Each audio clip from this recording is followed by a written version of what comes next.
자, 근데 오늘 난방비 지원 브리핑 김은혜 홍보수석이 네. 했습니다. 최근에 김은혜 홍보수석 얼굴을 자주 볼 텐데 보통 이제 이재명 부대변인이 최근에 브리핑을 많이 하지 않았습니까?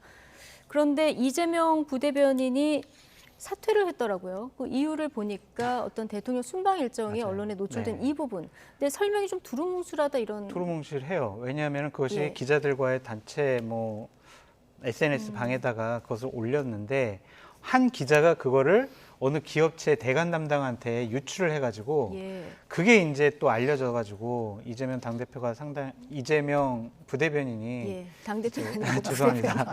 동대변인이라. 네. 부대변인이 곤혹스러운 일을 당했는데 저는 이것은 권력 싸움의 일환이 아닌가라는 좀 생각도 들어요. 좀 취재를 하고 들으신 내용이 있습니까? 근데 뭐 다 말씀드리기는 예. 어렵지만 권력 싸움의 일환인 것 같다라는 좀 생각도 들고 이재명 부대변인에 대해서 좀 좋아하지 않았던 것도 같아요. 예. 그러니까 정말 일을 열심히 했잖아요. 대변인 역할도 하면서.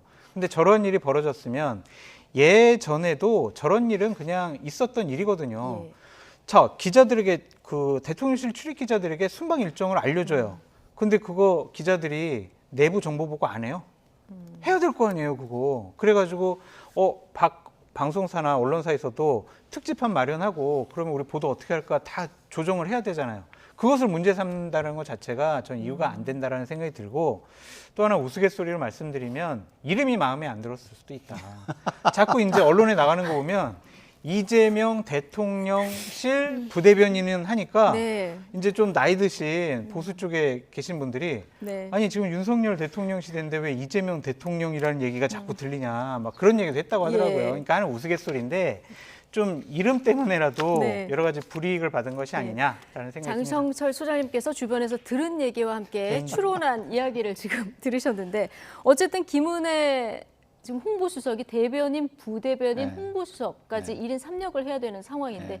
너무 부담이 가는 상황이기도 한데 그 부담이 홍보 라인 네. 마지막 질문 드릴 텐데 좀 홍보 라인이 좀 바람 잘 날이 없어 보여요. 이게 네. 어떻게 정비가 돼야 될까요? 그러니까 그 부담이 중요한 게 아니에요. 네. 그 홍보 라인의 시스템이 무너졌다는 게 중요한 거예요. 왜냐하면 공무원들의 자리는요 기본적으로 비어 있는 기간이 길면 안 됩니다. 그럴 수가 없어요. 그거는 시스템 자체가 무너진 거예요. 비면 바로바로 누군가가 와야 됩니다. 빨리빨리 채워져서 그 일을 해야 돼요. 그거 다 직무와 직제가 거기 그 자리마다 다 있어요. 법인격이에요. 이게 사인의 자리가 아니란 말입니다. 그러니까 시스템이 무너졌다는 데서 굉장히 심각한 거고요. 예. 근데 그런 거를 대비하지 못하고 이런 어떤 징계 같은 거를 한다? 저는요. 우리가 지금 생각해 봐야 되는 게 과잉 금지. 이게 굉장히 중요한 원칙이거든요. 우리가 지금 살아가는 데 있어서. 근데 너무 모든 거에 있어서 반응이 과잉으로 나온다. 대통령실이. 이 부분을 저는 한번 지적을 하고 싶다 이런 말씀을 드립니다. 네. 여기까지 듣겠습니다. 나이트 포커스 장성철 공론센터 소장 그리고 김상일 정치평론가 두 분과 함께했습니다. 고맙습니다.